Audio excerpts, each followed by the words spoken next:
सरकारांनी त्यांनी सांगितलं देवाभाऊ देवाभाऊ मुख्यमंत्र्यांचाही उल्लेख केला आणि त्यांनी सांगितलं की हे खरंच एक स्वतः जे आले आम्ही चर्चा करून त्याला कसं योग्य पद्धतीने हाताळता येईल याच्यासाठी नक्कीच विचार करणार आहोत.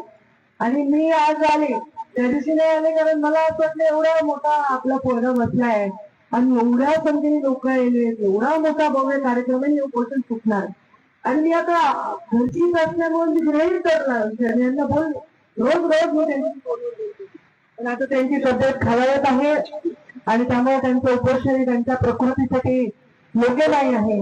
म्हणून आम्ही शासन म्हणून मिळाले तर पालकमंत्री म्हणून पण या विषयाचे पालक सगळ्यांची पालक या भूमिकेतून स्त्री आहे आईच्या भूमिकेत आहे त्या भूमिकेतून देखील मी विनंती करायला आली त्यांनी उपोषण आता सोडावं. तुम्ही या मंगळवारी या आपण मुख्यमंत्र्यांशी स्वतः भेटू. तुमच्या बरोबरचे जे काही 5-6 लोक आहे 10 लोक आहेत तुम्ही त्यांचं एक डेलिगेशन तयार करा. कोणी वकील आहे ज्याच्याकडे सगळे कागदपत्रे आपण मुख्यमंत्री महोदयांची चर्चा करू आणि याच्यावर लवकरात लवकर मार्ग काढू.